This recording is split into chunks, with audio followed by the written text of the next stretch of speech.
ஓம் நமோ பகவதே வாசுதேவாய. ஓம் நமோ பகவதே வாசுதேவாய.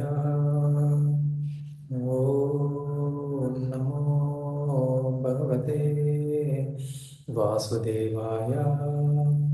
நாராயணம் நமஸ்கிருத்யம் நரம் சைவ நரோத்தமம் தேவீம் சரஸ்வதீம் व्यासं ततो जयमुदीरयेत् नष्टप्रायेषु भद्रेषु नित्यं भागवत सेवयां भगवतीम् उत्तमश्लोकीं भक्तिं भवतीं नैष्टिकीम्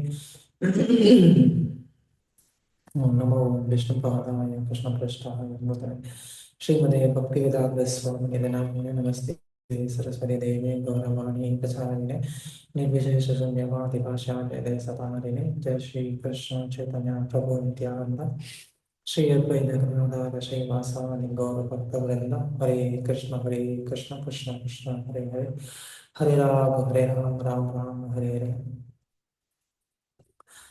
பக்தர்கள் அனைவரையும் என்று பக்தி விருட்ச வகுப்புக்கு வரவேற்பதில் ரொம்ப சந்தோஷம்.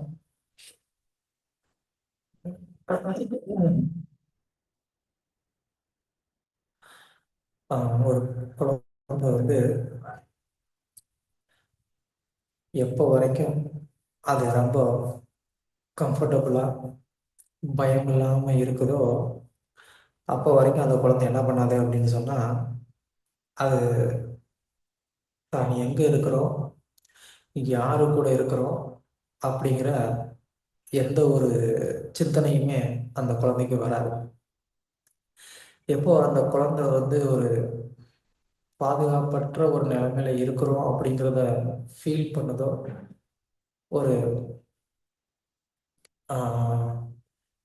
இல்லைன்னா தனக்கான ஒரு தேவையை வந்து நிறைவேற்றிக்க முடியாத ஒரு நிலைமையில இருக்கிறோம் அப்படிங்கிறத அந்த குழந்தை வந்து உணருதோ, அந்த சமயத்துல இம்மிடியட்டா வந்து அந்த குழந்தை வந்து என்ன பண்ணும்,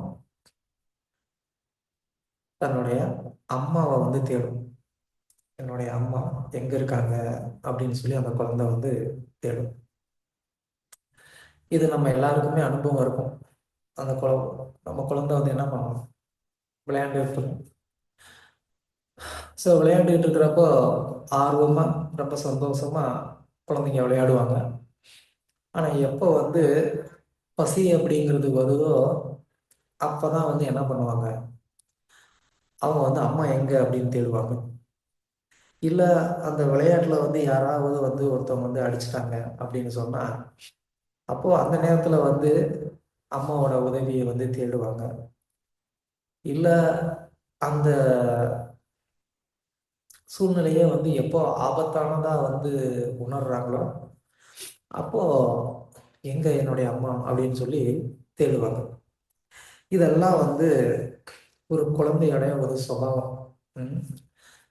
அந்த குழந்தைக்கான ஒரு தேவை எப்போ ஏற்படுதோ அப்பதான் அந்த குழந்தை வந்து என்ன பண்ணும், என்னுடைய அம்மா எங்க இருக்கு அப்படின்னு சொல்லி தேடும். சின்ன குழந்தைங்கன்னு கிடையாது, பெரியவங்களும் கூட, நம்மளும் கூட வந்து என்ன பண்ணுவோம், நம்ம வீட்டில் நமக்கு வந்துட்டு ஆஹ், ரெண்டு பேரும் வேலை பார்த்துக்கிட்டு இருப்போம்.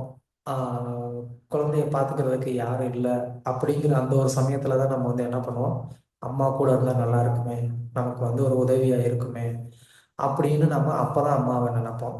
இல்லை ஏதாவது வந்து ஒரு பிரச்சனை கஷ்டம்னு வரும்போது தான் என்ன பண்ணுவோம், ஆ இந்நேரம் எனக்கு அம்மா கூட இருந்தால் எனக்கு ஆறுதலாக இருந்திருக்குமே அப்படின்னு சொல்லி என்ன பண்ணுவோம். அப்பதான் நாம வந்து அம்மா அப்படிங்கிறவங்கள வந்து நம்ம யோசிப்போம், மிஸ் பண்றோம்னு ஃபீல் பண்ணுவோம். ஆனா எப்போ நம்ம ரொம்ப வந்து பாதுகாப்பா சந்தோஷமா இருக்கிறப்போ அந்த சமயத்துலலாம் நமக்கு வந்துட்டு நம்மளுடைய அம்மா வந்து ஞாபகமே வரமாட்டாங்க. ம். ஆனா அந்த அம்மா எப்பயுமே வந்து இப்படி என்னோட குழந்தை வந்து சுயநலமா இருக்கே அப்படின்னு சொல்லி அந்த குழந்தைய வந்து அந்த அம்மா எப்பயுமே வெறுக்க மாட்டாங்க, தப்பா வந்து நினைக்க மாட்டாங்க. என்னோட குழந்தை என்கிட்ட வந்திருக்கு, அதுல எந்த விதமான ஒரு தப்பும் இல்லையே, அதுக்கு வந்து உரிமை இருக்கு, என் குழந்தை நல்ல குழந்தை அப்படின்னு தான் அம்மா வந்து நினைப்பாங்க. ஸோ இது ப்ராக்டிக்கலா நமக்கு வந்து ஏற்படக்கூடிய ஏற்பட்டிருக்கக்கூடிய ஒரு அனுபவம். அந்த குழந்தைய எப்படி அந்த அம்மா வந்து நல்ல குழந்தை அப்படின்னு சொல்லுதோ, அதே மாதிரி தான் பகவான் கூட வந்து என்ன பண்றாரு, இப்படி ஏதோ ஒரு தேவைக்காக என்கிட்ட வந்து இந்த ஜீவாத்மா வர்றானே அப்படின்னு நினைக்காம, இவன் வந்து ஒரு சுயநலவாதி அப்படின்னு நினைக்காம, பகவான் வந்து என்ன சொல்றாரு, அவனை வந்து நல்லவன் அப்படிங்கிறாரு. ஸோ நம்ம எப்படிப்பட்ட ஒரு சுயநலவாதியா இருந்தா கூட நம்மளை ரொம்ப நல்லவன்னு சொல்றது யாரு அப்படின்னு சொன்னா கிருஷ்ணர் தான். ஸோ ஃபர்ஸ்ட் வந்து அதை சொன்னது கிருஷ்ணர் தான் நம்ம எல்லாரையும் பார்த்து. பொதுவா வந்து யாரை நல்லவங்க அப்படின்னு சொல்லுவோம்னு சொன்னா, எந்த விதமான ஒரு சுயநலமும் இல்லாம மற்றவர்களுடைய ஒரு நன்மையை, நலனை விரும்பக்கூடிய நபர்களை தான் நம்ம வந்து என்ன சொல்லுவோம், நல்லவர்கள் அப்படின்னு நம்ம வந்து சொல்லுவோம். எப்பவும் வந்து தான் தனக்கு அப்படின்னு சொல்லி வந்து யோசிக்கக்கூடிய ஒரு நபர் நாம வந்து என்ன சொல்ல மாட்டோம், நல்லவங்கன்னு சொல்ல மாட்டோம். அவங்கள வந்து என்னன்னு சொல்லுவோம், சுயநலவாதி அப்படின்னு சொல்லுவோம். அவங்களுக்கு என்ன, அவங்களுக்கு காரியம் ஆகணும்னா வருவாங்க, காரியம் ஆனா போயிடுவாங்க. அஹ் அப்படின்னு சொல்லி நாம வந்து என்ன பண்ணுவோம், அவங்கள வந்து கிரிட்டிசைஸ் பண்ணுவோம். ஆனா பகவான் ஒருத்தர் தான், கிருஷ்ணர் ஒருத்தர் தான் வந்து என்ன பண்றாரு, ஒருத்தன் தன்னை வந்து எவ்வளவு வந்து யூஸ் பண்ணிக்கிட்டா கூட, அவன் வந்து எத்தனை முறை வந்து இப்படி என்கிட்ட வந்து ஒரு காரியம் ஆகணும்னு வருவான், அந்த காரியம் ஆனதுக்கு அப்புறமா அதுக்கப்புறம் என்னை வந்து திருப்பி கூட பார்க்க மாட்டான் அப்படின்னு தெரிஞ்சு கூட வந்து அவனுக்கு உதவக்கூடிய ஒரு நல்லவர் யாரு அப்படின்னு சொன்னா அது கிருஷ்ணர் மட்டும்தான். அது மட்டும் கிடையாது, இப்படி அவன் வந்து எத்தனை முறை வந்து ஏமாத்திட்டு போனா கூட, அதாவது கிருஷ்ணர்கிட்ட வந்து அந்த உதவியை வந்து கேட்டு வாங்கி அனுபவிச்சுட்டு அதுக்கப்புறமா கிருஷ்ணரை திரும்பி பார்க்காம போனா கூட, இது எத்தனை முறை நடந்தா கூட கிருஷ்ணர் அவனை வந்து என்ன சொல்றது இல்ல, எப்பயுமே அவனை வந்து சுயநலவாதின்னு சொல்றது இல்ல, அவனை வந்து வெறுக்கிறது இல்லை. இப்படிப்பட்ட ஒரு பகவான் வந்து கிருஷ்ணர். ஸோ அந்த கிருஷ்ணர் வந்து என்ன சொல்றாரு, இந்த ஜீவாத்மாக்கள் எல்லாம் இப்படி நடந்துக்கிடக்கூடிய ஜீவாத்மாக்கள் எல்லாம் வந்து ஆஹ் நல்லவன் அப்படின்னு வந்து சொல்றார். சாதாரணமான வாழ்க்கையில நம்ம கூட இந்த மாதிரி யாராவது வந்து ஒருத்தவங்க நடந்துக்கிட்டாங்க அப்படின்னு சொன்னா, நம்ம ஒரு முறை வந்து அவங்களுக்கு உதவி பண்ணுவோம். அதுக்கப்புறமா அவங்களுடைய சுபாவம் தெரிஞ்சதுக்கு அப்புறமா என்ன பண்ண மாட்டோம், அவங்களுக்கு நம்ம வந்து உதவி பண்ண மாட்டோம். அவங்க வந்து காரியம் ஆகணும்னா வருவாங்க, காரியம் ஆனதுக்கு அப்புறமா என்ன பண்ணுவாங்க, கை கழுவிட்டு போயிடுவாங்க. அதனால நம்ம வந்து என்ன பண்ணக்கூடாது, அவங்களுக்கு உதவி பண்ணக்கூடாது. அடுத்த தடவை வந்து ஏதாவது கேட்டாங்கன்னா, இல்லைங்க நான் பிஸியா இருக்கிறேன், இல்லை எனக்கு வேற வேலை இருக்கு, இல்லை எனக்கு அது தெரியாது அப்படின்னு சொல்லி என்ன பண்ணிடுவோம், அவங்கள வந்துட்டு அப்படியே ரிஜெக்ட் பண்ணிடுவோம், அவங்கள அப்படியே வந்து நெக்லெக்ட் பண்ணிடுவோம், அவங்கள ஒதுக்கிடுவோம். ஆனா பகவான் கிருஷ்ணர் வந்து எத்தனை முறை நம்ம வந்து அவரை ஏமாத்தினா கூட அதெல்லாம் அவருக்குள்ள வந்து ஒரு சின்ன வருத்தம் இருக்கும். இப்படி வந்து வந்து என்கிட்ட வந்து எல்லா விதமான உதவியும் வாங்கிட்டு திரும்பி கூட பார்க்காம ஒரு தேங்க்ஸ் கூட சொல்லாம போறானே அப்படின்னு சொல்லி கிருஷ்ணருக்கு வந்து ஒரு சின்ன வருத்தம் இருக்கும். ம். நமக்கு எப்படி வந்து ஒரு வருத்தம் இருக்கு, நம்ம கிட்ட வந்து ஒருத்தவங்க இப்படி வந்து நடந்துக்கிட்டாங்க அப்படின்னு சொன்னா, எல்லா விதமான உதவியும் என்கிட்ட வாங்கிட்டு அவங்க இன்னைக்கு ஒரு நல்ல நிலைமைக்கு வந்ததுக்கு அப்புறமா என்னைய மறந்துட்டாங்களே, எனக்கு ஒரு உதவி பண்ணலையே அப்படின்னு நம்ம எத்தனை தடவை நம்ம நினைச்சிருப்போம். ஆனா இது எல்லாம் நிஜமா நாம நம்ம வாழ்க்கையில பண்ணிக்கிட்டு இருக்கிறோம். வேறவங்க கிட்ட இல்ல, கிருஷ்ணர் கிட்ட பண்ணிக்கிட்டு இருக்கிறோம். மத்தவங்க கிட்ட பண்ணோம் அப்படின்னு சொன்னா அது வேற விஷயம். கிருஷ்ணர் கிட்ட பண்ணிக்கிட்டு இருக்கிறோம். கிருஷ்ணர் கிட்ட வந்து என்ன பண்றோம், எல்லா விதமான உதவியும் வாங்கிட்டு அதுக்கப்புறமா நீ யாரு, நீ எனக்கு என்ன பண்ண அப்படின்னு சொல்லி நம்ம வந்து கேள்வி கேட்டுக்கிட்டு இருக்கிறோம். ஆனா கிருஷ்ணர் வந்து என்ன பண்றாரு, அப்பவும் கூட அவன் நல்லவன் அப்படின்னு வந்து சொல்றாரு. ஸோ அந்த மாதிரியான ஒரு பகவான் கிருஷ்ணர். அந்த கிருஷ்ணருக்கு பக்தி செய்யக்கூடிய ஒரு சந்தர்ப்பம் கிடைத்திருக்கக்கூடிய நபர்கள் எல்லாருமே வந்து மகாத்மாக்கள், உத்தமமானவர்கள். ஏன்னா இந்த பௌதிக உலகத்துல ஆயிரம் ஆயிரமான தேவர்கள் இருக்கிறாங்க. ஆஹ் ஆயிரம் ஆயிரமான குறுக்கு வழிகள் இருக்கு நம்மளுடைய தேவைகளை வந்து நிறைவேற்றிக்கிறதுக்கு. ஆனா இது எல்லாத்தையும் வந்து விட்டுட்டு அட்லீஸ்ட் தன்னுடைய சுயநலத்துக்காகவாவது கிருஷ்ணர்கிட்ட வரணும் அப்படின்ற அந்த ஒரு சிந்தனை வர்றது, அந்த ஒரு முடிவை எடுக்கிறது அப்படிங்கிறதே வந்து ரொம்ப ரொம்ப துர்லபமானது. ஒருத்தர் வந்து வாழ்க்கையில எவ்வளவு நல்லவராக கூட இருக்கலாம். பிரபுபாதர் வந்து சொல்லுவார், ஆஹ், ஒருத்தர் வந்து எவ்வளவு தூரம் வந்து ஒரு படிச்சவனா, ஜென்டில்மேனா கூட வந்து இருக்கலாம். ஆனா அதனால என்ன பிரயோஜனம்? கிருஷ்ணருக்கு பக்தி பண்ணல அப்படின்னு சொன்னா, ஒருத்தன் எவ்வளவு தூரம் வந்து ஒஸ்டா கூட இருந்திருக்கலாம். ஆனா கடைசியில் அவன் வந்து கிருஷ்ணருக்கு பக்தி பண்ணணும் அப்படிங்கிறத புரிஞ்சுக்கிட்டு அவன் வந்து கிருஷ்ணருக்கு பக்தி பண்ண ஆரம்பிச்சிட்டான் அப்படின்னு சொன்னா, அவன் தான் வந்து உண்மையிலேயே வந்து பாக்கியவான். அவன் தான் வந்து ஒரு அதிர்ஷ்டசாலி. அந்த ஜென்டில்மேன்கிறவன் வந்து ஜென்டில்மேனா இருக்கலாமே தவிர, அவனால அவனுக்கும் எந்த விதமான ஒரு பிரயோஜனமும் கிடையாது. ஏன்னா அந்த மாதிரியான ஒரு செயல்கள்னால அவன் வந்து கிருஷ்ணருக்கு பக்தி பண்ண போறது கிடையாது. அதனால அவன் இந்த பிறப்பு இறப்புல இருந்து வெளியில வர போறதும் கிடையாது. அதனால சாதாரணமா வந்து ஒரு ஜென்டில்மேனா இருக்கிறது அப்படிங்கிறது மட்டுமே வந்து ஒரு உயர்ந்த விஷயம் கிடையாது. ஸோ அதனால நமக்கு நம்மளுடைய வாழ்க்கையில எந்த ஒரு தேவைக்காக நம்ம வந்து கிருஷ்ணர்கிட்ட வந்திருந்தா கூட, கிருஷ்ணர் நம்மளை வந்து என்ன சொல்றாரு, நம்மளை வந்து நல்லவன் அப்படின்னு வந்து சொல்றாரு. ஸோ அப்படி யார் யாரு எந்த சூழ்நிலையில எந்த காரணத்துக்காக கிருஷ்ணர்கிட்ட வர்றாங்க அப்படிங்கிறது தான் இன்னைக்கு நம்ம பார்க்க போற ஒரு தலைப்பு. ஓகே, ஹரே கிருஷ்ணா. ம், படிக்கலாம்.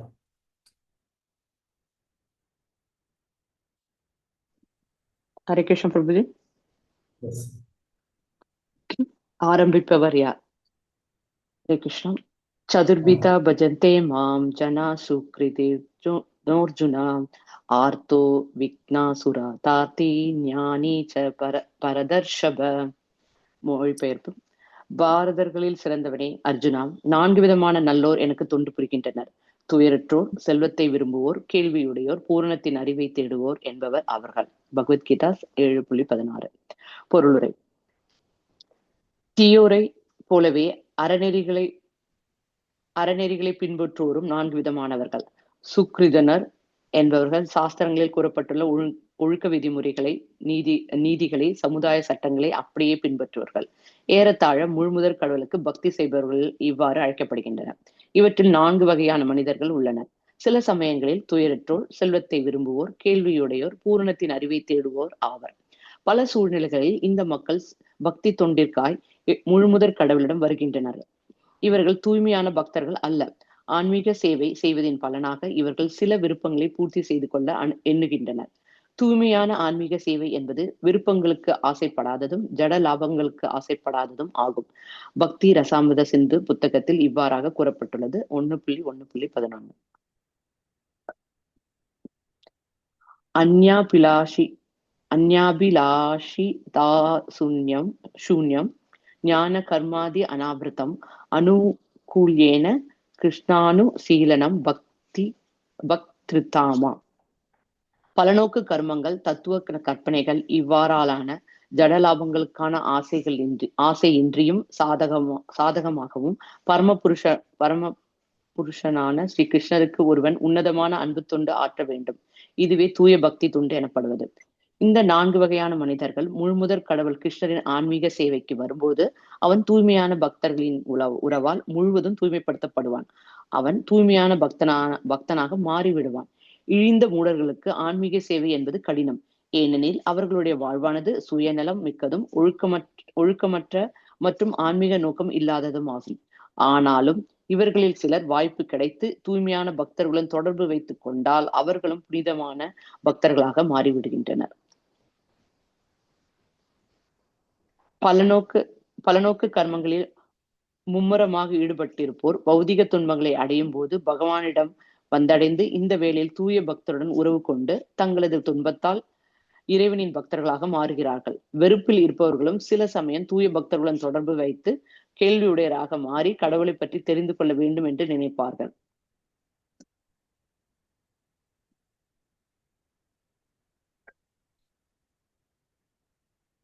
அதுபோல இந்த வரட்டு தத்துவவாதிகள் ஞானத்தின் ஒவ்வொரு பகுதியிலும் வெறுப்படையும் போது அவர்கள் சில சமயம் கடவுளை பற்றி தெரிந்து கொள்ள விரும்பி முழுமுதற் கடவுளிடம் வந்து ஆன்மீக சேவையை செய்வதற்காக வந்தடைந்து பரமபுருஷன், அவரது தூய பக்தன் இவர்களது கருணையால் அருவ பிரம்மம் அல்லது உள்ளத்தில் வாழும் பரமாத்மா இந்நிலைகள் பற்றிய அறிவினின்றும் உயர்ந்து முழுமுதற் கடவுளான பகவானை அறியும் தளத்திற்கு வருகிறார்கள். மொத்தத்தில் துயரற்றோர், செல்வத்தை விரும்புவோர், கேள்வியுடையோர், பூர்ணத்தின் அறிவை தேடுவோர் இவர்கள் அனைவரும் ஜட ஆசையில் எல்லாம் விடுபட்ட பின் ஜடலாபங்களுக்கும் ஆன்மீக முன்னேற்றத்திற்கும் எந்த தொடர்பும் இல்லை என்பதை முழுவதுமாய் புரிந்து கொண்டார்கள் என்றால் அவர்கள் சிறந்த தூய்மையான பக்தர்கள் ஆகின்றனர். அத்தகு தூய்மையான நிலையை அடையப்படும் வரை இறைவனின் உன்னத தொண்டில் இருக்கும் பக்தர்கள் பலநோக்கு செயல்களால் கலங்கப்பட்டும் பௌதிக அறிவை தேடுபவர்களாகவும் இருக்கின்றனர். ஹரே கிருஷ்ண பிரபு. ஆதலால் ஒருவன் தூய்மையான ஆன்மீக சேவை செய்வதற்கு முன் இவற்றை எல்லாம் கடந்தாக வேண்டும். ஹரே கிருஷ்ணா.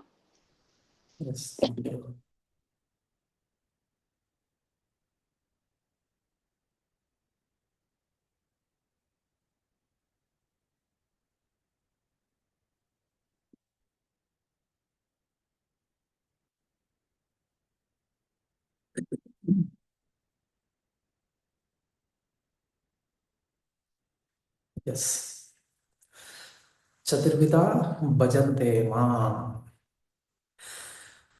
ஸோ பகவத்கீதையில கிருஷ்ணர் வந்து இந்த ஸ்லோகத்தை சொல்றதுக்கு முன்னாடி இன்னொரு ஸ்லோகம் வந்து சொல்றார்.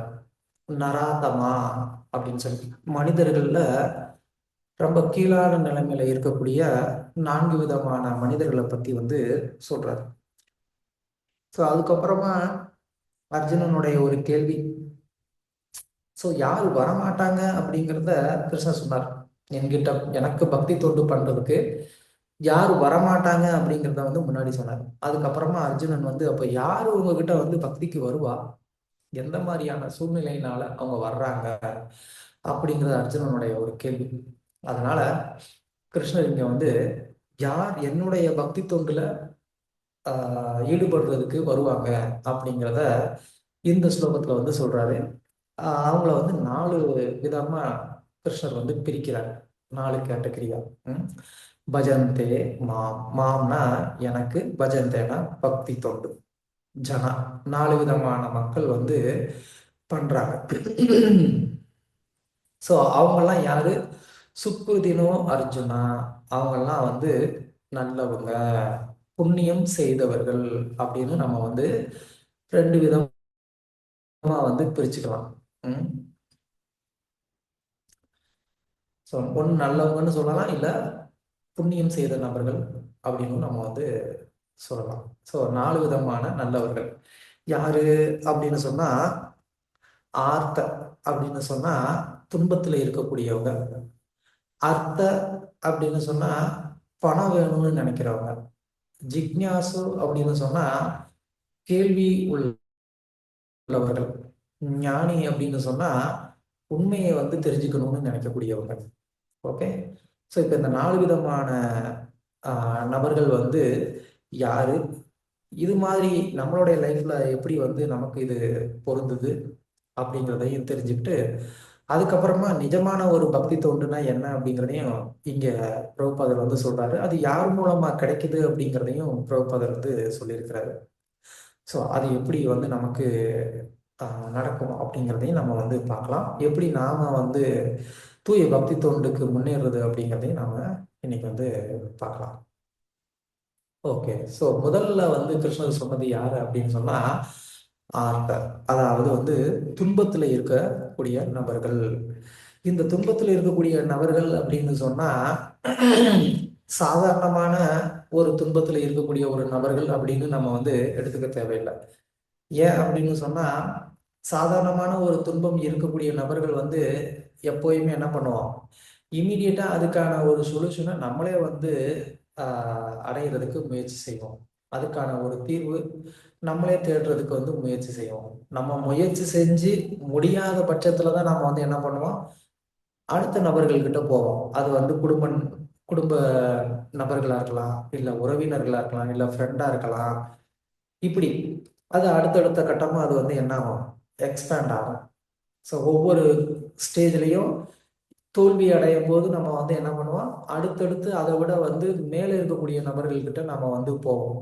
இவங்களால முடியல, அப்ப இதுக்கு மேல யார் இருக்கா? இவங்களால முடியல, அப்ப இதுக்கு மேல யார் பண்ண முடியும்? அப்படின்னு சொல்லி நம்ம வந்து என்ன பண்ணுவோம், இப்படி ஒவ்வொரு ஸ்டெப்பா நம்ம வந்து ட்ரை பண்ணி பார்ப்போம். இப்படி எல்லா ஸ்டெப்பும் ட்ரை பண்ணி கடைசியில யாருமே பண்ண முடியல அப்படிங்கிற அந்த ஒரு நிலைமையில தான் நம்ம வந்து என்ன பண்ணுவோம், ஆஹ் எல்லாரும் வந்து இந்த மாதிரி கோயில் குளம்னு போறாங்களே, அப்ப நம்ம என்ன பண்ணலாம், நாமளும் வந்து ட்ரை பண்ணி பார்க்கலாம். ஏதோ ஒரு ஜோசியரை போய் பார்த்து, அதுக்கப்புறமா அவர் வந்து இந்த பரிகாரம் அப்படின்னு சொல்லி ஏதாவது ஒண்ண சொல்லி, இந்த கோயிலுக்கு போய் வந்து என்ன பண்ணுங்க, இப்படி வந்து ஒரு விளக்கு போடுங்க, ஏதோ ஒரு பரிகாரத்தை சொன்னதுக்கு அப்புறமா நாம என்ன பண்ண ஆரம்பிப்போம். அதுக்கப்புறமா தான் கோவிலுக்கு போறதுக்கே நம்ம வந்து ஸ்டார்ட் பண்ணுவோம். இது வந்து அநேகமான சமயத்துல வந்து நம்ம எங்க பார்க்கலாம் அப்படின்னு சொன்னா, ஹாஸ்பிட்டல்ல நம்ம வந்து பார்க்கலாம். ஹாஸ்பிட்டல்ல வந்து எல்லா முயற்சியும் டாக்டர் பண்ணதுக்கு அப்புறமா அந்த டாக்டரே வந்து என்ன சொல்லிடுவாரு, இதுக்கு மேல எங்க கையில எதுவுமே இல்லாம, இதுக்கு மேல பகவான் கையில தான் இருக்கு அப்படின்னு வந்து டாக்டரே சொன்னதுக்கு அப்புறமா தான் நமக்கு வந்து என்ன தோணும், அப்போ என்னுடைய முயற்சினாலேயோ இல்ல என்னுடைய குடும்ப உறவினர்களுடைய ஒரு முயற்சினாலேயோ என்ன பண்ண முடியாது, என்னைய நான் காப்பாத்திக்க முடியாது. நான் இப்ப என்ன பண்ணி ஆகணும், நான் எனக்கு மேற்பட்ட ஒரு சக்தி இருக்கு, அந்த சக்தி என்ன, யாரு அப்படிங்கிறத தெரிஞ்சு அந்த சக்தி கிட்ட நான் வந்து சரணடைஞ்சாகணும். அந்த சக்தி தான் என்னைய காப்பாற்றணும் அப்படிங்கிற அந்த ஞான உதயம் அப்பதான் வரும். ஸோ அப்பதான் நாம வந்து என்ன பண்றோம், அந்த சக்தி அப்படிங்கிறது வந்து கடவுள். அந்த கடவுள் யாரு அப்படிங்கிற அந்த தேடுதல் அதுக்கப்புறமா தான் நமக்கு வந்து தொடங்குது. அதுல வந்து ஒருத்தர் கிருஷ்ணரை வந்து சரணாகதி பண்ணி கிருஷ்ணருக்கு பக்தி தொண்டு பண்ண ஆரம்பிச்சாரு அப்படின்னு சொன்னா, உண்மையிலேயே அவர் வந்து ஒரு பாக்கியவான், ஒரு அதிர்ஷ்டசாலி, ஒரு நல்ல மனிதன்னு வந்து சொல்லலாம். ஏன் அப்படின்னு சொன்னா, ஏன்னா முன்னாடியே சொன்ன மாதிரி பல ஆயிரமான தேவதைகளுடைய கோயில் நமக்கு இருக்கு. அப்போ அதுல யாரோ ஒருத்தரை வந்து நம்ம தெரிஞ்சுக்கிட்டு அவங்களுக்கு நாம வந்து பக்தி தொண்டு பண்றேன், என்னுடைய பிரச்சனை சரியாகணும்னு நினைச்சு நம்ம போனோம் அப்படின்னு சொன்னா, மேபி அந்நேரம் வந்து அந்த பிரச்சனையில இருந்து நமக்கு வந்து ஒரு தீர்வு கிடைக்கலாம். ஆனா திரும்ப ஒரு பிறப்பு இறப்புன்னு நமக்கு வந்து இருக்கே, அந்த கஷ்டத்துல இருந்து நம்ம வந்து தப்பிக்கணும்னு நினைக்கணும். அதுதான் நிஜமான ஒரு ஆஹ் ஒரு இறுதியான ஒரு நன்மையா இருக்க முடியும். அதனால இங்க வந்து ஆர்த்தோ துயரத்துல இருக்கிறவங்க அப்படின்னு சொல்றது வந்து ஜஸ்ட் வந்து இப்போ இந்த சூழ்நிலையில இருக்கக்கூடிய ஒரு ஆபத்து, ஒரு கஷ்டம் மட்டும் இல்ல. இந்த பௌதிக உலகத்துல நாம வந்து புனரபி ஜனனம் புனரபி மரணம்னு சொல்லிட்டு பிறந்து இறந்து சுத்திக்கிட்டு இருக்கிறோமே, அது ரொம்ப பெரிய ஒரு கஷ்டம். ஒரு தாயோடைய கர்ப்பத்துக்குள்ள வந்து வாசம் பண்ணி அதுல இருந்து வெளியில வந்து அந்த குழந்தையா இருக்கக்கூடிய சூழ்நிலையில கம்ப்ளீட்டா வந்து எந்த விதமான ஒரு செயலும் சுயமா செய்ய முடியாம எல்லாத்துக்கும் ஒருத்தரை வந்து டிபெண்ட் ஆகி அதுக்கு அடி வாங்கி திட்டு வாங்கி அழுது அடம்பிடிச்சு படிச்சு அந்த வேலை கிடைச்சோ கிடைக்காமலோ சாப்பாட்டுக்கு கஷ்டப்பட்டு சம்பாரிச்சு அதுக்கப்புறமா வந்து ஒரு குடும்பம்னு ஒண்ணு பண்ணி அந்த குடும்பத்துக்குள்ள இருக்கிறவங்கெல்லாம் நம்ம சொல் பேச்சு கேட்காம எல்லாம் அவங்கவுங்க இஷ்டத்துக்கு வந்து நடந்து அதெல்லாம் பார்த்து வந்து மனசு துக்கப்பட்டு இவங்களுக்காக நான் இவ்வளவு கஷ்டப்பட்டு நான் சம்பாரிச்சு ஆனாலும் வந்து இப்போ என் பேச்ச யாரும் கேட்கிறவங்க இல்லையேன்னு நினைச்சு வருத்தப்பட்டு கடைசி நேரத்துல வந்து எல்லாரும் வந்து அவங்கவுங்களுடைய குடும்பத்தை பார்த்துட்டு தனியா போய் தனிமையா வந்து ஒரே ஆளா உட்காந்துக்கிட்டு இந்த சூழ்நிலையில யாரு என்னைய பார்த்துப்பான்னு தெரியாம வந்து வானத்தை பார்த்துட்டு உட்காந்து திரும்ப கஷ்டப்பட்டு அந்த மரண சமயத்துல வந்து யாருமே இல்லாம நான் இருக்கிறேனேன்னு அந்த ஒரு துயரத்துல உயிரை விட்டு திரும்பவும் இதே மாதிரியான ஒரு வாழ்க்கைக்குள்ள வரணும். இது எவ்வளவு பெரிய ஒரு கஷ்டம். இந்த கஷ்டத்துல இருந்து வெளியில வரணும் அப்படின்னு ஒருத்தர் வந்து என்ன பண்ணணும், யோசிக்கணும். ஸோ இதுதான் உண்மையான அந்த துயருற்றோர் அப்படின்னு சொல்றது. நமக்கு இருக்கக்கூடிய உண்மையான ஒரு துயரம்ங்கிறது இதுதான். ஆஹ் இதுக்கு ஒரு சிறந்த உதாரணம் பாகவதத்திலேயே வந்து இருக்கு. யாரு அப்படின்னு சொன்னா கஜேந்திரன். கஜேந்திரன்கிற அந்த யானை அது வந்து என்ன பண்ணது, தன்னுடைய குடும்ப உறவினர்களோட ரொம்ப ஆனந்தமா இருக்கு. இந்த உலகத்துல என்ன மாதிரி ஒரு சந்தோஷமான ஒரு நபர் யார் இருக்க முடியும்? ம்? இந்த வனமே வந்து என்னுடைய சொந்தம். இந்த வனத்துல வந்து என்னைய வந்து எதுக்குறதுக்கு யார் இருக்கிறா? என்னுடைய எனக்கு எப்படி ஒரு அழகான ஒரு குடும்பம் இருக்கு, மனைவி, குழந்தைகள் எல்லாம் வந்து எனக்கு இருக்கிறாங்க. நான் ஆனந்தமா வந்து இருக்கிறேன் அப்படின்னு அந்த யானை வந்து ஒரு கற்பனையில இருந்தது. என்னைய வந்து எதுக்குறதுக்கு யாரு இருக்கிறான்னு நினைச்சிட்டு இருந்தது. ஆனா இந்த பௌதிக உலகத்துல எல்லாருக்கும், அதாவது என்ன சொல்லுவாங்க, வல்லவனுக்கு வல்லவன் வையகத்தில் உண்டுன்னு சொல்லுவாங்க இல்லையா? அது மாதிரி அந்த யானைக்கும் ஒரு நாள் வந்து என்னாச்சு, அடி சறுக்கினது. அதாவது ஆபத்து வந்துச்சு. ஒரு முதல்ல வந்து என்ன பண்ணுச்சு, குளத்துல குளிச்சுக்கிட்டு இருக்கிறப்போ காலை பிடிச்சி இழுத்துட்டு போயிடுச்சு. அந்த சூழ்நிலையில அந்த யானையினால தன்னைத்தானேயும் காப்பாத்திக்க முடியல, தன்னுடைய குடும்ப உறவினர்கள்னாலையும் அந்த யானையை வந்து காப்பாத்திக்க முடியல. அப்பதான் அந்த யானை வந்து உணர்ந்தது, ஆஹா, எவ்வளவு பெரிய ஒரு பலசாலி நானு. நான் நடந்தா வந்து இந்த மலையே வந்து குலுங்கும், ம், அதிரும். அப்படிப்பட்ட ஒரு பலசாலி வந்து இப்போ இந்த குளத்துக்குள்ள ஒரு முதலை வெயிட்ல நம்ம பார்த்தோம் அப்படின்னு சொன்னா, யானையோட வந்து முதல்ல அந்த அளவுக்கு ஒன்றும் வெயிட் கிடையாது. ம். பலத்திலையும் பார்த்தோம்னா யானையோட முதல்ல வந்து அந்த அளவுக்கு பலம் கிடையாது. ஆனா அந்த யானை தண்ணிக்குள்ள போயிடுச்சு அப்படின்னு சொன்னா அந்த யானையோடைய பலம் வந்து என்ன ஆயிரும், குறைஞ்சிரும். ஆனா முதலையுடைய பலம் யானையுடைய பலம் மாதிரி ஆயிரும். ஸோ அது வந்து அந்த யானைக்கு புரியல. ஸோ அது மாதிரி தான் இந்த பௌதிக உலகத்துக்குள்ள நம்ம வந்து வந்துட்டோம் அப்படின்னு சொன்னாலே, நாம அந்த முதலை அந்த யானை எப்படி வந்து குளத்துக்குள்ள பலகீனமா இருக்குதோ, அதே மாதிரி தான் இந்த ஜீவாத்மா பௌதிக உலகத்துக்குள்ள வந்துருச்சு அப்படின்னு சொன்னாலே அது பலகீனம் ஆயிரும். மாயை வந்து அந்த அளவுக்கு சக்தி வாய்ந்தது கிடையாது. நம்மளை விட அது வந்து ஒரு கீழான ஒரு பிரகிருதி தான். ஆனா கூட எப்படி முதல்ல தண்ணிக்குள்ள வந்து சக்தியானதா இருக்குதோ, அதே மாதிரி அந்த மாயா இந்த பௌதிக உலகத்துக்குள்ள வந்து ரொம்ப சக்தியானதா இருக்கு. அதனால அந்த மாயா வந்து என்ன பண்ணுது, அந்த மாயையோட வந்து ஒரு உயர்ந்த பிரகிருதியா இருக்கக்கூடிய இந்த ஜீவாத்மாவை அது படாத பாடுபடுத்துது. அப்போ அந்த யானை வந்து என்ன பண்ணுச்சு, இந்த சூழ்நிலையில அப்போ யாருமே என்னை காப்பாற்ற முடியல, என் குடும்ப உறவினர்கள் கூட என்னைய விட்டுட்டு போயிட்டாங்க, யாரும் இப்ப இல்ல எனக்காக வந்து வருத்தப்படுறவங்களோ என்னைய எப்படி காப்பாற்றணும்னு நினைக்கிறவங்களோ கூட யாரும் இல்லையே, இப்ப நான் என்ன பண்றது அப்படின்னு அந்த யானை அப்பதான் வந்து யோசிச்சது. இதுதான் வந்து துயரத்துல இருக்கக்கூடிய ஒரு நிலைமை. யாருமே வந்து காப்பாற்ற முடியாத ஒரு கதியற்ற ஒரு நிலைமையில தான் அப்ப கண்டிப்பா நம்மளை காப்பாத்துறதுக்கு நம்மளுக்கு மேல இருக்கக்கூடிய ஒரு சக்தி தான் நம்மளை காப்பாற்ற முடியும்னு நம்ம நினைப்போம். அது பகவான் கிருஷ்ணர் தான். அப்போ அந்த யானை வந்து என்ன பண்ணுச்சு, ஆதி மூலமே அப்படின்னு சொல்லி பகவான் கிட்ட வந்து சரணாகதி பண்ணுச்சு. ஸோ அந்த மாதிரி ஒரு துயரத்துல இருக்கிற நிலைமையிலையாவது வந்து நம்ம வந்து என்ன பண்ணணும், அட்லீஸ்ட் கிருஷ்ணரை வந்து நினைச்சு கிருஷ்ணருக்கு பக்தி பண்ண ஆரம்பிக்கணும். ஆனா அந்த யானை உண்மையிலேயே வந்து ரொம்ப ரொம்ப புத்திசாலி. அந்த யானை என்ன பண்ணல, இப்போ நான் வந்து என்னை இந்த ஆபத்துல இருந்து காப்பாத்துங்கன்னு நான் கேட்கிறேன், நான் வெளியில வந்துடலாம், இன்னொரு குளத்துக்கு போவேன், அந்த குளத்துல இன்னொரு முதலை இருக்கும், அப்ப அந்த குளத்துல வந்து அந்த முதலையோடைய வாயில நான் மாட்டிக்கிட்டேன் அப்படின்னா அப்போ வந்து என்னைய யார் காப்பாத்துவா, அப்ப நான் என்ன பண்றது அப்படின்னு அந்த யானை யோசிச்சது. அப்போ இந்த காட்டுக்குள்ள நான் இருக்கிற வரைக்கும் வந்து தினம் தினம் எனக்கு அந்த ஆபத்து அப்படிங்கிறது வந்து இருக்கு. அந்த யானையால என்ன பண்ண முடியாது, இருக்கிற முதலையெல்லாம் வந்து வேட்டையாடி கொள்ள முடியாது. அந்த யானைக்கு அந்த சக்தி கிடையாது. அது முதல்ல தண்ணியை விட்டு வெளியில வந்தாதானே எதுவும் பண்ண முடியும், தண்ணிக்குள்ளேயே இருந்தா. அப்போ அந்த யானை எனக்கு இந்த ஆபத்து அப்படிங்கிறது எப்பயுமே இருக்கு அப்படிங்கிறப்போ, நான் இந்த ஆபத்துல இருந்து நான் நிரந்தரமா வந்து தப்பிக்கணும்னு நினைக்கிறது தான் கரெக்டுன்னு அந்த யானை நினைச்சது.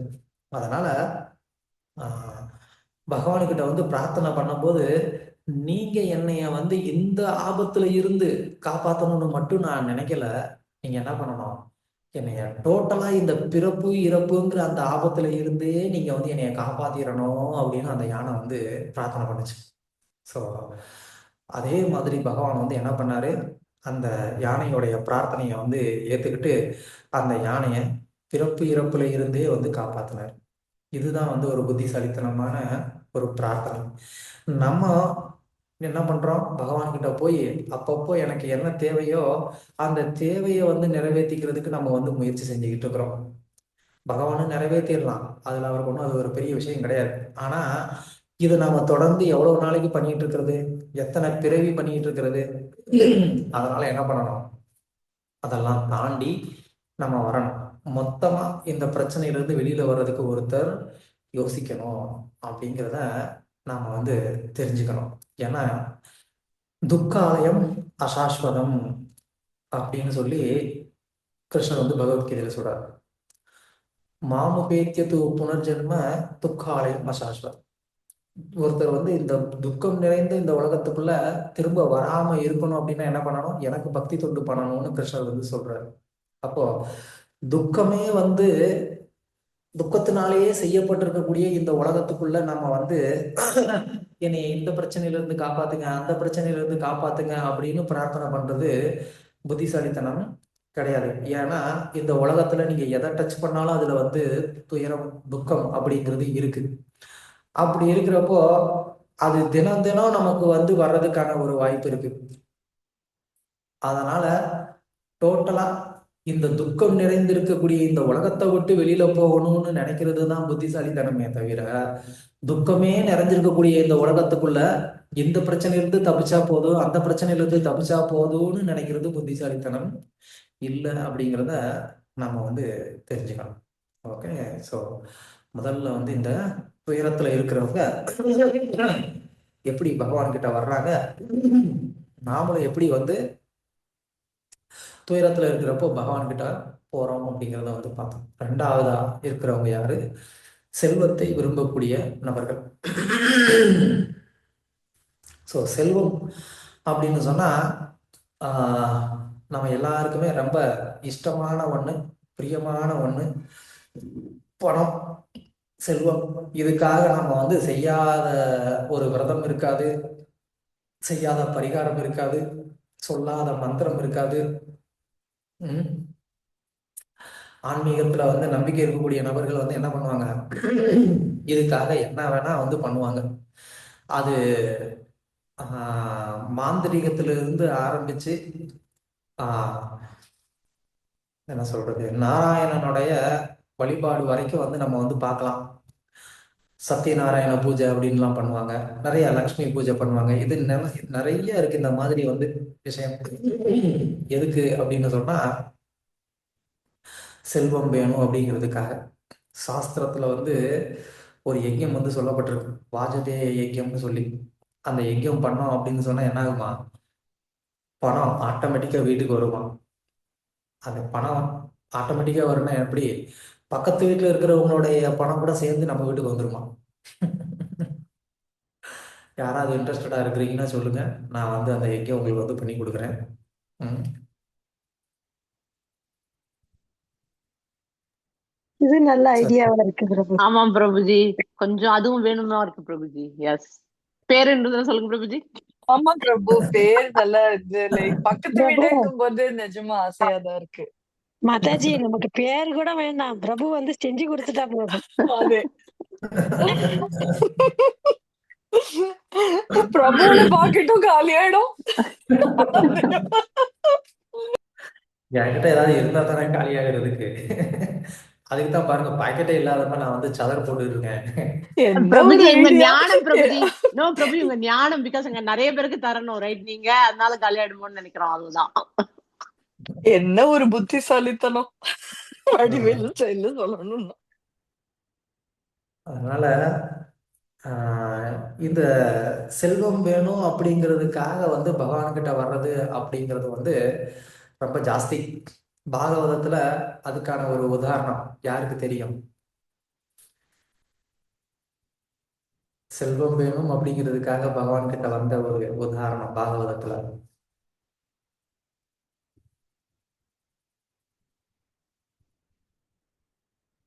துருவ மகாராஜ்.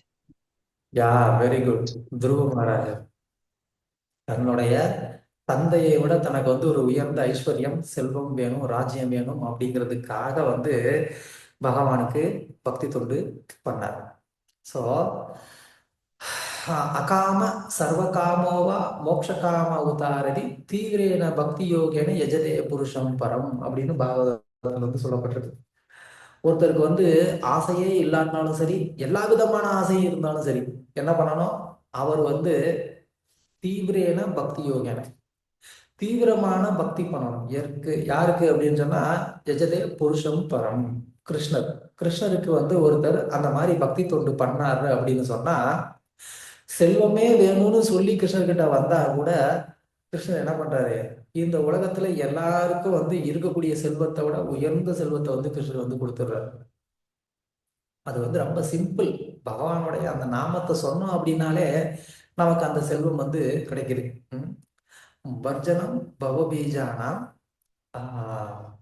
அர்ஜனம் சுகசம்பதம் தர்ஜனம் யமதூதானாம் ராம ராம இது கர்ஜனம் அப்படின்னு இது ராமதாரக மந்திரத்துல வந்து சொல்லக்கூடிய ஒரு ஸ்லோகம். ஸோ என்ன அர்த்தம் அப்படின்னு சொன்னா, வர்ஜனம் பவபீஜானம். பவபீஜம் அப்படின்னு சொன்னா பிறப்பு இறப்பு அப்படிங்கிறத கொடுக்கக்கூடிய ஒரு பீஜம், விதை. அது கூட வந்து என்ன ஆகும்? ராமன்னு பகவானுடைய நாமத்தை சொல்றதுனால அந்த பிறப்பு இறப்பை கொடுக்கக்கூடிய அந்த பீஜம் அது வந்து என்ன ஆயிருது? அதோட அது வந்து ஸ்டாப் ஆயிடுது. அந்த பீஜத்திலிருந்து அடுத்து இன்னொரு பிறப்பு அப்படிங்கிறது வராது. அதை வச்சு நாம என்ன பண்றது? இப்போ வாழ்றதுக்கு பணம் வேணுமே. இப்பயே கேட்டோம் இல்லையா? அதுவும் கண்டிப்பா வேணும் பிரபு, பணம் இல்லைன்னா எப்படி வாழ்றது அப்படின்னு. ரொம்ப சிம்பிள். அர்ஜனம் சுகசம்பதம் அப்படின்னு வந்து சொல்றாங்க. சுகசம்பதம். சுகசம்பதம்னா என்ன?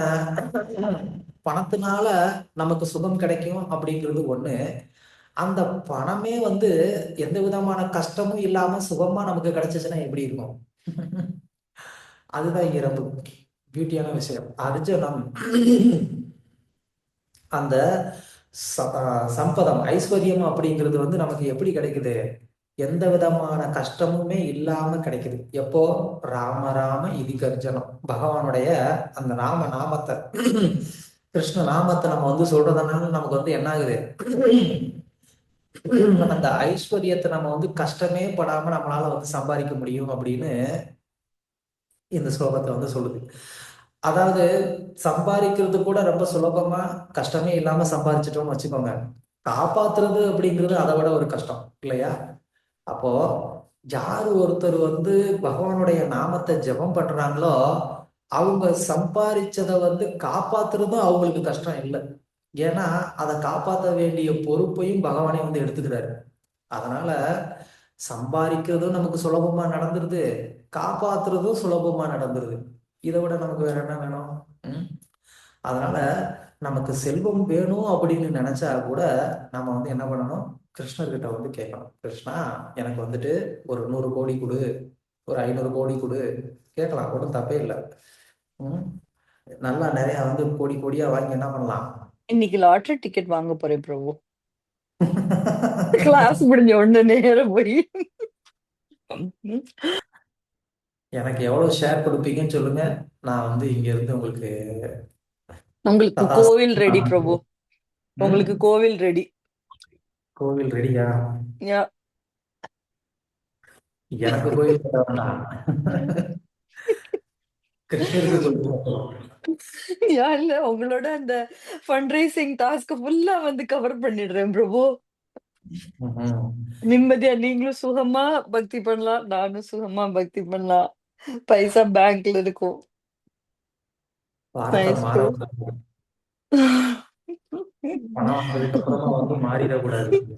மாற மாட்டேன் பிரபு. நீங்க ஆனா அந்த பூஜையை மட்டும் வந்து பண்ணி கொடுத்துட்டு போயிடுங்க பிரபு. ஆமா பிரபு.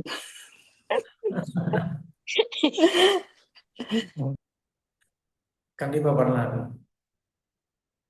உங்க ஊருக்கு கூப்பிட்டீங்கன்னா தானே, கூப்பிடவே இல்லைன்னா அப்புறம் என்ன பண்றது? அதான பிரபு பிரச்சனை. இந்த சாக்க வச்சாலும் கூப்பிட்டுருவோம் பிரபு. எஸ். ஸோ அர்த்த அப்படின்னு சொன்னா பணம், செல்வம். இந்த செல்வம் அப்படிங்கிறதும் இந்த செல்வத்துக்காகவே கோவிலுக்கு வர்றது அப்படிங்கிறத நிறைய பேர் நம்ம வந்து பார்க்குறோம். சில நேரத்துல கோவில்ல வந்து பார்த்தோம்னா, ஒருத்தர் வந்து ரொம்ப சின்சியரா வந்து கோவிலுக்கு வருவாரு. அப்படியே காலையில மங்களார்த்தி கூட வந்துருவாரு. தினமும் வந்துட்டு பாகவதம் கிளாஸ் அட்டெண்ட் பண்ணுவாரு. கோவில்ல எல்லா சர்வீஸும் பண்ணுவாரு. என்ன இவ்வளவு சின்சியரா இருக்கிறாரு? என்ன அப்படின்னு கேட்டா, படிச்சு 2, 3 வருஷம் ஆச்சுங்க. எனக்கு இன்னும் ஒரு வேலை கிடைக்கல. எனக்கு ஒரு வேலை கிடைச்சா நல்லா இருக்கும். பகவான் ஏதாவது பார்த்து எனக்கு அனுகிரகம் பண்ணா நல்லா இருக்கும். அப்படின்னு சொல்லி என்ன பண்ணுவாரு? வந்து கோவில்ல வந்து நல்லா சேவை பண்ணுவாரு. பகவான் வந்து என்ன பண்ணுவாரு? சரி, ஓகே, நல்லா சேவை பண்றாரு அப்படின்னு சொல்லி அவருக்கு வந்து ஒரு வேலை கொடுப்பாரு. அந்த வேலை கொடுத்ததுக்கு அப்புறமா அவ்வளவுதான். அதுக்கப்புறமா அப்படியே வந்து ஆள் அட்ரஸ் இல்லாத மாதிரி மறைஞ்சு போயிடுவாரு. எங்க போனாரு, என்ன ஆனாருன்னே தெரியாது. அதுக்கப்புறமா என்னைக்கோ ஒரு நாள் வந்து கழிச்சு பார்த்தோம் அப்படின்னு சொன்னா, வீட்டுல ஏதோ ஒரு பிரச்சனைன்னு சொல்லி திரும்ப கோயிலுக்கு வந்திருப்பாரு. ஸோ அந்த மாதிரிலாம் நிறைய பேர் வந்து நம்ம பார்த்துருக்குறோம். ஸோ அவங்களுக்கு வந்து என்ன, இந்த மாதிரி வந்து பணம் வேணும். அந்த பணத்துக்காக வந்து வரக்கூடியவங்க அப்படிங்கிறவங்களும் வந்து இருக்கிறாங்க. இது 2வது கேட்டகரி. ஸோ 3வது கேட்டகரி யாரு அப்படின்னு சொன்னா, கேள்வி உடையோர் அப்படின்னு சொன்னா, ஆஹ் இந்த சிருஷ்டியை பத்தின ஒரு கேள்வி கேட்கிறவங்க, இல்ல அப்படின்னு சொன்னா உலகத்துல எதுக்காக இவ்வளவு கஷ்டம் வந்து இருக்கு, எதுக்காக இவ்வளவு தவறுகள் நடக்குது, எதுக்காக ஆஹ் மக்கள் வந்து பிறப்பிலேயே நிறைய பேருக்கு ஏன் இவ்வளவு கஷ்டம் இருக்கு, இந்த மாதிரியான ஒரு கேள்வி. அது மற்றவங்களை பார்த்தும் வரலாம், இல்ல தனக்கே ஏற்பட்டதுனால கூட வந்து வரலாம். ம்?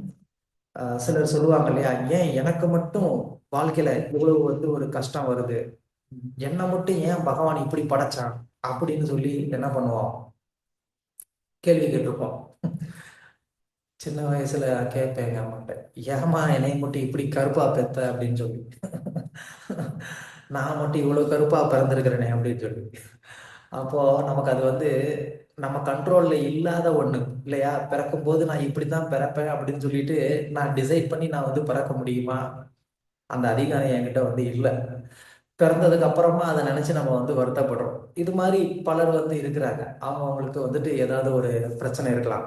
அவங்க அதை என்ன நினைப்பாங்க, ஏன் எனக்கு மட்டும் வந்து இந்த மாதிரியான ஒரு பிரச்சனையோட நான் பிறந்தேன் அப்படின்னு சொல்லி. அதனால வந்து கொஸ்டின் வரும். அந்த கொஸ்டின்னால வந்து என்ன பண்ணுவாங்க, அந்த உண்மையை தெரிஞ்சுக்கிறதுக்கு முயற்சி செய்வாங்க. ஸோ அப்போ கர்மானா என்ன, நம்ம செய்யக்கூடிய ஒரு செயலுக்கு எப்படி வந்து பிரதி ஒரு பலன் நமக்கு வந்து கிடைக்குது அப்படிங்கிற அந்த விஷயத்தெல்லாம் அதுக்கப்புறமா தான் அவங்க வந்து தெரிஞ்சுக்கிறதுக்கு வந்து முயற்சி செய்வாங்க. அதுக்கப்புறமா என்ன பண்ணுவாங்க, அப்ப நான் இந்த பிறவியில நான் வந்து சரியா இருக்கணும், நான் எந்த விதமான ஒரு தவறும் செய்யாம நான் வந்து என்ன பண்ணணும், பகவானுக்கு பக்தி தொண்டு நான் வந்து பண்ணணும் அப்படின்னு சொல்லி அதை தெரிஞ்சுக்கிட்டு என்ன பண்ணுவாங்க, அதுக்கப்புறமா அவங்க வந்து கிருஷ்ணருக்கு வந்து பக்தி தொண்டு பண்றதுக்கு வந்து முயற்சி செய்வாங்க. ஸோ இது வந்து ஒரு 3வது கேட்டகரி. அவங்களுக்கு வரக்கூடிய கேள்விகள்னால இந்த பிரபஞ்சத்தை பார்த்து அவங்களுக்கு வரக்கூடிய சந்தேகத்தினால வந்து பகவான் யாருன்னு தெரிஞ்சுக்கிறதுக்கு முயற்சி செய்யக்கூடியவங்க. பல சந்தர்ப்பங்கள்ல இது நிறைய பேருக்கு இந்த அனுபவம் ஏற்பட்டிருக்கலாம். சின்ன வயசுல எனக்கும் அந்த மாதிரி ஒரு அனுபவம். நைட்டு வந்து வீட்டில் மொட்டை மாடியில் வந்து படுத்திருப்பேன். அப்போ மொட்டை மாடியில் படுத்துருக்கிறப்போ வானத்தை பார்ப்போம். வானத்தை பார்த்தோம்னா நிறைய நட்சத்திரங்கள் இருக்கும், சந்திரன் இருக்கும். அதெல்லாம் பார்த்தா நமக்கு வந்து தோணும், இந்த சந்திரன் நட்சத்திரத்தெல்லாம் யார் வந்து படைச்சா, இதெல்லாம் எப்படி வந்துச்சு, இது மேலே எப்படி இருக்கு, நம்ம தலையில ஏதோ விழுந்துருமா தூங்கிட்டு இருக்கிறப்போ, இப்படிலாம் வந்து வானத்தை பார்த்து யோசிச்சுட்டு இருக்கோம். அப்போ இவ்வளவு பிரம்மாண்டமான இந்த ஒரு சிருஷ்டியை பார்க்கும் போதும் நமக்குள்ள வந்து ஒரு கேள்வி வரும், எப்படி இதெல்லாமே வந்து நடக்குது. ஆஹ் வெயில் காலம்னா கரெக்டா வெயில் வருது, மழை காலம்னா கரெக்டா மழை வருது, காலையில சாயங்காலம் இப்படி எல்லாமே வந்து பர்ஃபெக்டா நடந்துகிட்டு இருக்க, இதெல்லாம் எப்படி நடக்குது, யார் இதெல்லாம் நடத்தி வைக்கிறா, இப்படின்னு கூட வந்து என்ன ஆகலாம், கேள்விகள் வரலாம். ஸோ இந்த மாதிரி வந்து பல விஷயங்களை பார்த்து அந்த விஷயத்தினால கேள்வி தோணி ஒருத்தர் வந்து என்ன ஆகுறது, பகவானை வந்து அறிய முயற்சி செய்யறது. ஸோ இதுக்கு ஒரு உதாரணம் நம்ம வந்து புத்தருடைய அந்த கதையில வந்து சொல்லுவாங்க இல்லையா, மரணத்தையே அவர் வந்து பார்த்துருக்க மாட்டாரு. ஒரு நாள் மரணத்தை பார்த்த உடனே அவர் வந்து என்ன பண்ணுவாரு, ஏன் எல்லாரும் அழுகுறாங்க அப்படின்னு கேட்பாரு. அப்போ அவங்க எல்லாம் என்ன சொல்லுவாங்க, அந்த மாதிரி ஒருத்தர் வந்து மரணம் அடைஞ்சிட்டாரு, அதனால அந்த உறவினர்கள் அழுகுறாங்க அப்படின்னு சொன்ன உடனே அப்படியா, மரணம்னா என்னன்னு அப்பதான் அவரே வந்து கேள்விப்படுறாரு. அதுக்கப்புறமா தான் சொல்றாங்க, இப்படி எல்லாருமே ஒரு நாள் வந்து மரணம் அடைய வேண்டி இருக்கும் அப்படின்னு சொல்லி. அப்பதான் அவர் யோசிக்கிறார், அப்ப நானும் வந்து இறந்து போயிடுவேனா, எனக்கும் மரணம் வருமா அப்படின்னு சொல்லி. ஸோ அதுக்கப்புறமா தான் அவர் வந்து என்ன பண்றாரு, நான் மரணம் இல்லாத ஒரு நிலைமையை அடையணும்னா என்ன பண்றது அப்படின்னு சொல்லி. ஸோ இந்த மாதிரி வந்து ஒரு கொஸ்டின், அது மூலமா வந்து பகவானை வந்து தெரிஞ்சுக்கணும்னு வந்து முயற்சி செய்யக்கூடிய நபர்கள். இதுக்கு பாகவதத்துல வந்து உதாரணமா யாரை சொல்லியிருக்கு அப்படின்னு யாருக்காவது தெரியுமா? Parikshit Maharaja. Okay, very good. Parikshit மகாராஜனையும் சொல்லலாம். ம், வேற யாரு?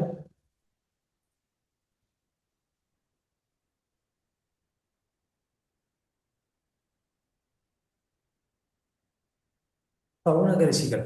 நைமிஷாரண்யத்துல வந்து இந்த சவுனக ரிஷிகள் வந்து என்ன பண்ணாங்க, சூத கோஸ்வாமி கிட்ட கேள்விகள் கேட்டு கேட்டு கேட்டு என்ன பண்ணாங்க, பகவானை பத்தி வந்து தெரிஞ்சுக்கிட்டாங்க. ஏன்னா அந்த ரிஷிகள் எல்லாமே வந்து கர்மகாண்ட செயல்கள்ல வந்து அவங்களுக்கு ரொம்ப ஈடுபாடு இருந்தது. அதனாலதான் 1000 வருட காலங்கள் செய்யக்கூடிய ஒரு யஜ்ஞத்தை அவங்க வந்து பண்ணணும்னு நினைச்சாங்க. அவங்க நாம சங்கீர்த்தனம் பண்ணணும்னு நினைக்கல, பகவானுடைய நாமத்தை ஜெபம் பண்ணணும்னு நினைக்கல. அவங்க என்ன பண்ணாங்க, சத்ர யஜ்யம் அப்படின்னு சொல்லி 1000 வருட காலம் செய்யக்கூடிய யஜ்யத்தை பண்ணணும்னு நினைச்சாங்க. என்னையோ அதுல அவங்களுக்கு பெருசா சுயநலம் அப்படிங்கிறது இல்ல, உலக நன்மைக்காக பண்ணணும்னு நினைச்சாங்க. பட் ஆனாலும் அது வந்து ஒரு கர்மகாண்ட செயல். ஆனா இடையில வந்து என்ன பண்ணாங்க, சூத கோஸ்வாமி போன்ற ஒரு தூய பக்தருடைய ஒரு சங்கத்தினால அவர்கிட்ட இருந்து கேட்டதுனால என்னன்னாங்க, அவங்களும் வந்து கிருஷ்ணருடைய பக்தர்களா மாறினாங்க. ஸோ இது பிரபுபாதர் இங்க பொருளுரையிலேயே சொல்லியிருக்கிறார். நம்ம இப்படி ஏதோ ஒரு சூழ்நிலைக்காக, ஏதோ ஒரு காரணத்துக்காக நம்ம வந்து என்ன பண்ணலாம், கிருஷ்ணர்கிட்ட நம்ம வரலாம். ஆனா வந்ததுக்கு அப்புறமா ஏதோ ஒரு அதிர்ஷ்டத்துல நமக்கு ஒரு சுத்த பக்தருடைய ஒரு சங்கம் கிடைச்சிருச்சு அப்படின்னு சொன்னா அதுதான் உண்மையான அதிர்ஷ்டம் நமக்கு. அந்த தூய பக்தருடைய ஒரு சங்கத்தினால நம்ம வந்து என்ன ஆகலாம், இந்த மாதிரியான ஒரு நிலைமையில இருந்து நம்ம தூய பக்திக்கு நம்ம வந்து மாறலாம். ஸோ அதுதான் பிரபுபாதர் பொருளில் வந்து என்ன சொல்றாரு, அந்த தூய பக்தி அப்படிங்கிறது என்ன, அந்யபிலாசிதா சூன்யம் ஞான கர்மாதி அனாவிருதம் அனுகூல்யேன கிருஷ்ணானுசீலனம் பக்தி உத்தமம் அப்படின்னு வந்து சொல்றாரு.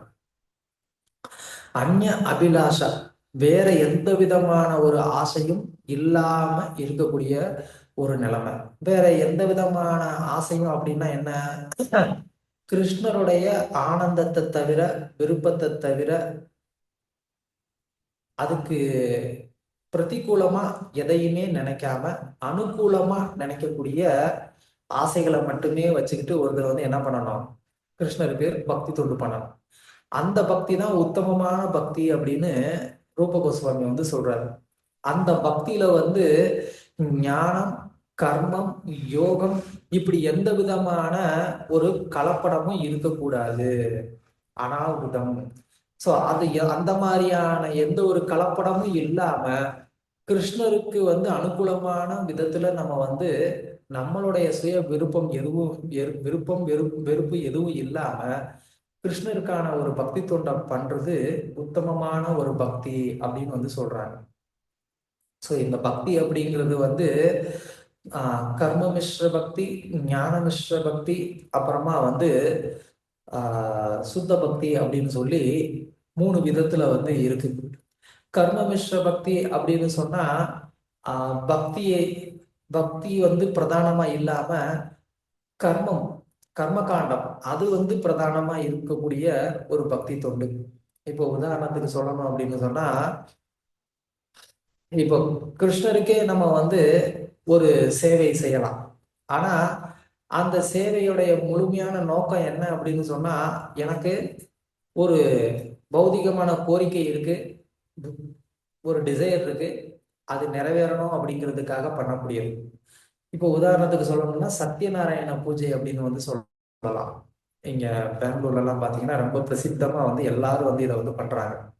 இந்த சத்யநாராயண பூஜை அப்படிங்கிறது பாத்தீங்கன்னா டைரக்டா நாராயணன், கிருஷ்ணர் நாராயணனை வந்து வழிபாடு பண்றதுதான்.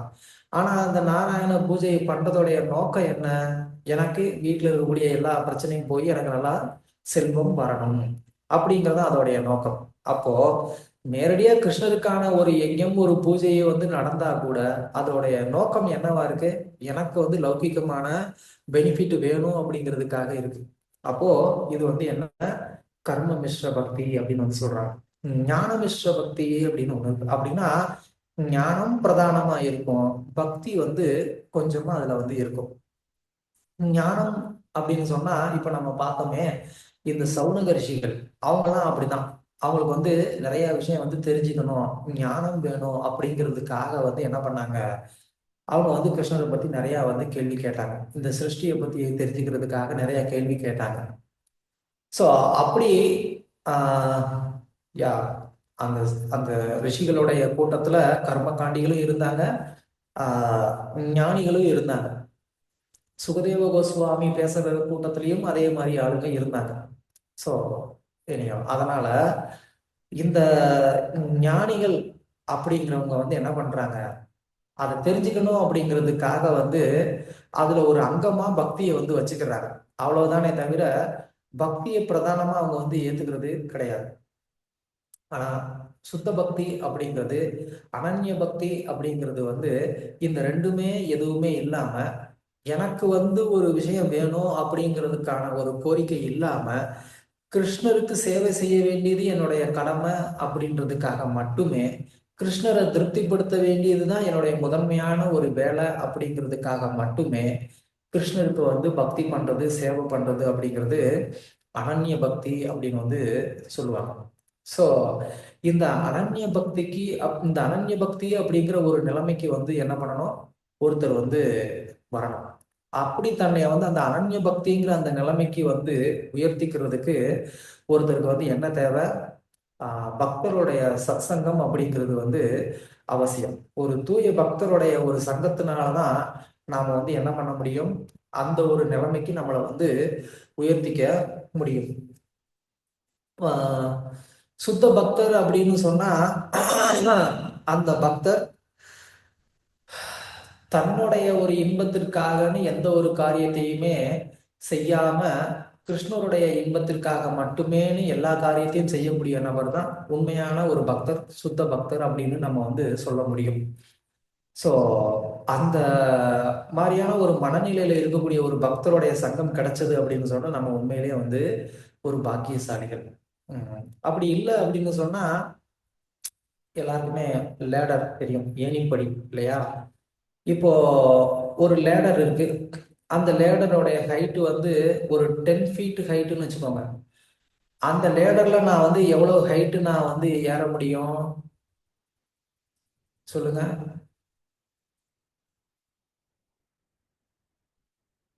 10 feet. Very good. அதே லேடர் வந்து 50 ஃபீட்டா இருந்தா நான் எவ்வளவு தூரம் ஏற முடியும்? 50 ஃபீட்டுக்கு ஒரு 52 ஃபீட் ஏறலாம் பிரபு. 2 ஃபீட் காத்துல நிப்பீங்க. ஆமா, எதுக்குன்னா நம்ம காலத்துக்கு அங்க வச்சிடலாம்ல, அதனால அது சரி, மாதாஜி ரொம்ப ஆர்வமா இருக்காங்க. ஓகே. சோ இந்த லேடர் அப்படிங்கிறது வந்து அந்த ஒரு பக்தருடைய ஒரு பக்தரை வந்து அந்த லேடரோட கம்பேர் பண்ணலாம். நமக்கு எந்த மாதிரியான ஒரு பக்தருடைய சங்கம் கிடைச்சிருக்கோ அவ்வளவு தூரம் நம்மளால வந்து என்ன பண்ண முடியும், உயரத்துக்கு போக முடியும். நமக்கு கிடைச்சிருக்கக்கூடிய பக்தருடைய அந்த உயரம் அப்படிங்கிறது, அந்த லேடர் 10 ஃபீட் லேடர் அப்படின்னு சொன்னா நாம என்ன பண்ண முடியும், நம்ம 10 ஃபீட்டுக்கு தான் போக முடியும். நமக்கு கிடைச்சிருக்கக்கூடிய அந்த பக்தருடைய சங்கம் அப்படிங்கிறது ஒரு 50 ஃபீட் உயரம் அப்படின்னு சொன்னா நம்மளால என்ன பண்ண முடியும், அந்த 50 ஃபீட்டுக்கு நம்மளால வந்து உயர முடியும். ஆஹ் அதனால இந்த சத்சங்கம் அப்படிங்கிறது ரொம்ப ரொம்ப முக்கியம். அதுலயும் குறிப்பா அந்த சத்சங்கம் கொடுக்கக்கூடிய அந்த நபருடைய ஹைட் அப்படிங்கிறது ரொம்ப முக்கியம். ஹைட் அப்படின்னு சொன்னா தேகத்துடைய ஹைட் இல்ல, அவருடைய ஹிருதயத்துல பக்தியில எந்த அளவுக்கு உன்னதமான நிலைமையில இருக்கிறாரு, உயர்ந்த நிலைமையில இருக்கிறாரு அப்படிங்கிறது. ஸோ என்ன மாதிரி வந்து ஒரு ராஸ்கல் அயோக்கியனுடைய ஒரு சத்சங்கம் கிடைச்சா எந்த ஹைட்டும் போக முடியாது, அங்கேயே உட்கார்ந்துருக்க வேண்டியதுதான். எங்களுக்கு தான் தெரியும் பிரபு உங்களோட ஹைட். என்ன ஒரு தன்னடக்கம். சோகமான ஒரு நிலைமை. இனியோ அதனால வந்து ஆஹ், சுத்த பக்தர் அப்படின்னு சொல்லும்போது இந்த ஒரு ஸ்கேல் நமக்கு வந்து தேவை. நமக்கு ஏன்னா நம்ம சத்சங்கம் எடுத்துக்கக்கூடிய அந்த பக்தருடைய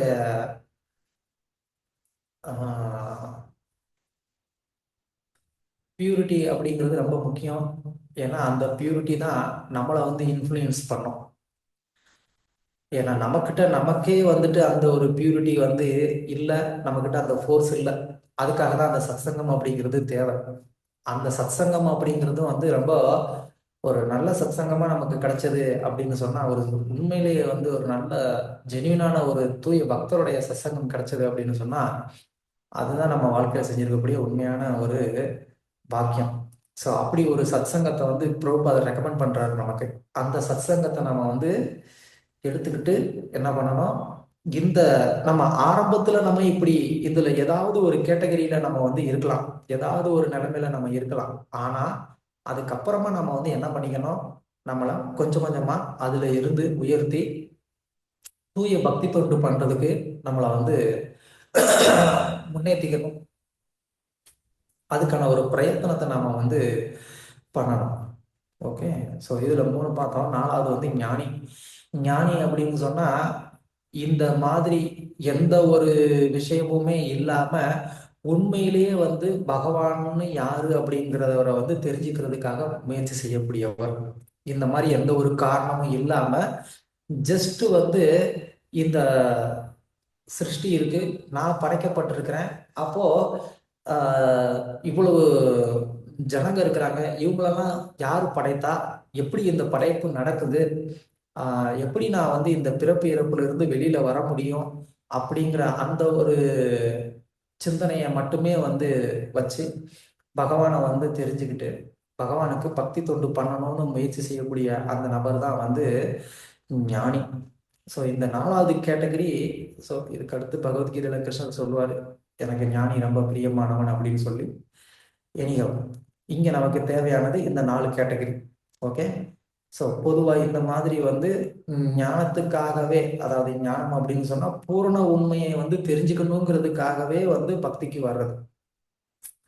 இப்போ பலர் வந்து பார்த்தோம் அப்படின்னு சொன்னா, பக்தியில நம்ம பக்தர்கள்லயே பலருடைய ஸ்டோரி பார்த்தோம் அப்படின்னு சொன்னா, இந்த கிருஷ்ண பக்திக்கு வர்றதுக்கு முன்னாடி பல ஆன்மீக இயக்கங்களுக்கு வந்து போயிருப்பாங்க, பலவிதமான ஆன்மீக பயிற்சிகள் வந்து பண்ணியிருப்பாங்க.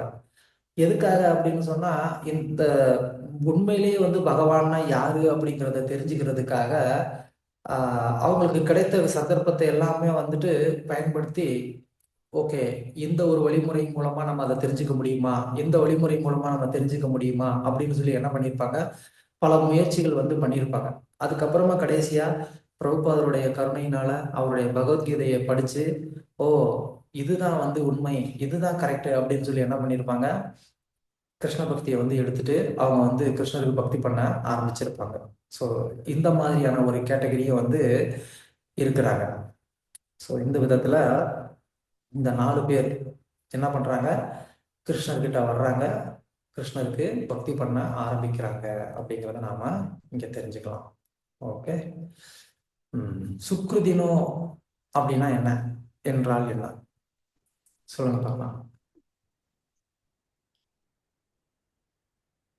சாஸ்திரங்கள் புண்ணியம் படிக்கிறது. பண்ணவங்க. புண்ணிய புண்ணிய புண்ணியம் பண்ணுவோம்.